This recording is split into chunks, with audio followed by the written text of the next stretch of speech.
പത്തനംതിട്ട ഏഴംകുളം കൈപ്പട്ടൂർ റോഡിലെ തർക്ക സ്ഥലങ്ങൾ സർവേ ചെയ്തു തുടങ്ങി. മന്ത്രി വീണ ജോർജിന്റെ ഭർത്താവിന്റെ കെട്ടിടത്തിന് മുൻവശവും കോൺഗ്രസ് മണ്ഡലം കമ്മിറ്റി ഓഫീസിന് മുൻവശത്തെ റോഡുമാണ് അളക്കുന്നത്. CK അഭിലാൽ ചേരുകയാണ് കൂടുതൽ വിവരങ്ങളുമായി. അഭിലാൽ, വലിയ തോതിൽ പത്തനംതിട്ടയിൽ പാർട്ടിക്കുള്ളിൽ തന്നെ പ്രശ്നമുണ്ടായ ഒരു സംഭവവികാസമാണ്. പിന്നീട് ഈ പരാതി ഉന്നയിച്ച ആൾക്ക് തന്നെ അത് തിരുത്തി പറയേണ്ടി വരുന്ന സാഹചര്യം പോലും രാഷ്ട്രീയ സമ്മർദ്ദത്തിന്റെ ഫലമായി നമ്മൾ കണ്ടു. എന്തായാലും ആ വിവാദത്തിനൊരു അവസാനമാകുമോ? അത് ഏറെക്കുറെ ഇന്നത്തോടുകൂടി സർവേ നടപടികൾ പൂർത്തിയാകുമെന്നുള്ളതാണ് നമുക്ക് ലഭ്യമാകുന്ന വിവരം. കഴിഞ്ഞ മാസം 19-നാണ് സർവേ ആരംഭിച്ചത്.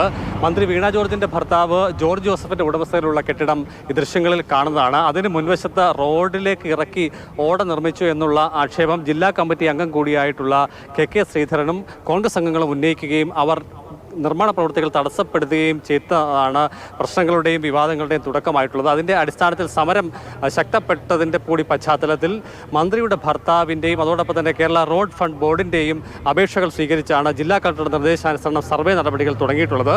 ഈ മേഖലയിൽ തർക്കസ്ഥലത്ത് മാത്രമല്ല, ഏറെക്കുറെ കൊടുമൺ ടൗൺ കേന്ദ്രം കൂടി ഉൾപ്പെടുന്ന ഏറെക്കുറെ 1.5 കിലോമീറ്റർ ദൂരമാണ് ആകെ സർവേ നടത്തുന്നത്. ഒപ്പം തന്നെ സമീപ പ്രദേശങ്ങളിലെ സ്ഥലങ്ങൾ ഇരുഭാഗത്തെയും കൂടി അളക്കുന്നുണ്ട്. അങ്ങനെ കയ്യേറ്റം, പുറമ്പോക്ക് എന്നിവ കൂടി കണ്ടെത്തിക്കൊണ്ട് ഈ മേഖലയിലെ സർവേ പൂർത്തിയാക്കാനാണ് ഉദ്ദേശിക്കുന്നത്. ഏറ്റവും അവസാനമാണ് തർക്കസ്ഥലത്തേക്ക് സർവേ നടപടികൾ എത്തിയിട്ടുള്ളത്.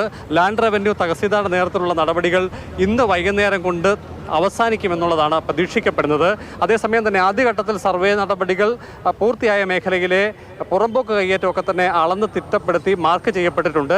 ഈ സർവേയുടെ കണ്ടെത്തലുകൾ ഒരു റിപ്പോർട്ടായി ജില്ലാ കളക്ടർക്ക് സമർപ്പിക്കും എന്നാണ് കരുതപ്പെടുന്നത്. അതിൻ്റെ അടിസ്ഥാനത്തിൽ ആരോപണങ്ങൾക്ക് അടിസ്ഥാനമുണ്ടോ ഇല്ലയോ എന്നുള്ള വിവരം ജില്ലാ കളക്ടർ തന്നെ ഔദ്യോഗികമായി അറിയിക്കാനുള്ള സാധ്യതയാണ് നിലവിലുള്ളത്.